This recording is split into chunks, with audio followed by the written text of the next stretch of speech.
क्या किसी भारतीय आध्यात्मिक वक्ता का यूके के प्रतिष्ठित मंचों पर पहुंचना एक व्यक्तिगत उपलब्धि है या फिर यह उससे भी बड़ी घटना है? एक ऐसे समय में जब दुनिया भारत को मुख्यतः आईटी स्टार्टअप, जनसंख्या, अशिक्षा, गरीबी, पोल्यूशन, गंदगी और अर्थव्यवस्था के चश्मे से देखती है, भारत का एक वक्ता वहां जाकर के वेदांत, आत्मबोध, चेतना, मनुष्य की स्वतंत्रता और जीवन के गहरे प्रश्नों पर बात कर रहा है, तो सवाल उठता है, क्या यह सिर्फ आचार्य प्रशांत की उपलब्धि है या फिर यह भारत की हजारों वर्षों पुरानी आध्यात्मिक और बौद्धिक परंपरा की भी एक उपलब्धि है? हम अक्सर राष्ट्र की सफलता को जीडीपी, सेना, मिसाइलें और अवय और तकनीक से मापते हैं और यह सब महत्वपूर्ण भी है, लेकिन क्या किसी राष्ट्र की पहचान सिर्फ उसकी आर्थिक और सैन्य शक्ति से बनती है? यदि ऐसा होता तो दुनिया आज हजारों वर्षों पुराने भारतीय ग्रंथों, बुद्ध, उपनिषदों, गीता और योग में रुचि न दिखाती, क्योंकि किसी भी सभ्यता की वास्तविक शक्ति केवल उसके संसाधनों में नहीं, उसके विचारों में भी होती है, उसके चिंतन में होती है, उसके आत्मबोध में होती है। भारत की सबसे बड़ी विरासत सोना, मसाले, महल या साम्राज्य नहीं रहे हैं।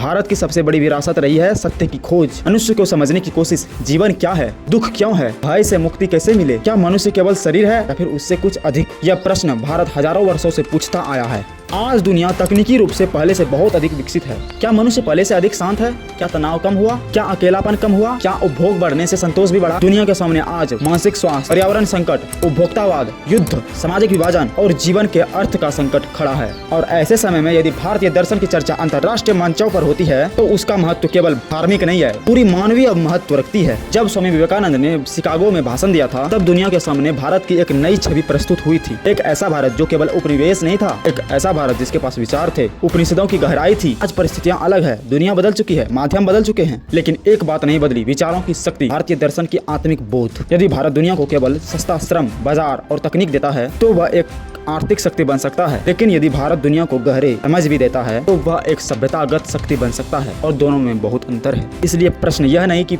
आचार्य प्रशांत यूके क्यों गए, प्रश्न यह है कि वहाँ के लोग भारतीय दर्शन को चुनना क्यों चाहते हैं। प्रश्न यह है कि हजारों वर्ष पहले पूछे गए भारतीय प्रश्न अभी तक प्रासंगिक क्यों है। और यह शायद भारत की सबसे बड़ी ताकत है कि इस देश ने केवल जीने का साधन नहीं खोजे, जीवन का अर्थ खोजने का भी साहस किया है। आज दुनिया उस खोज को सुनना चाहती है तो यह किसी एक व्यक्ति का नहीं, भारत के बौद्धिक और आध्यात्मिक विरासत का सम्मान है। और यही कारण है कि इस घटना को केवल विदेश यात्रा की तरह नहीं, बल्कि भारतीय आध्यात्मिकता की वैश्विक यात्रा के रूप में देखा जा सकता है। राष्ट्र अपनी विरासत से महान बनते हैं, और जब भारत के विचार विश्व मंच तक पहुँचते हैं तो वह केवल एक व्यक्ति की नहीं, पूरी सभ्यता की आवाज होती है। यदि आपको लगता है कि भारत की पहचान बल उसकी अर्थव्यवस्था, तकनीक या सैन्य शक्ति तक सीमित नहीं है, बल्कि उसके ज्ञान, आत्मबोध और गहरे विचारों में बसती है, तो इस वीडियो को ज्यादा से ज्यादा लोगों तक पहुंचाइए। इस वीडियो को लाइक करें, अपने मित्रों और परिवारों के साथ शेयर करें और सब्सक्राइब करना ना भूलें। सुनिए, क्योंकि जब सार्थक विचार लोगों तक पहुंचती है तभी समाज में सार्थक परिवर्तन की संभावना बढ़ती है। और कमेंट में जरूर बताइए, क्या आने वाले समय में भारत दुनिया को केवल आर्थिक नेतृत्व देगा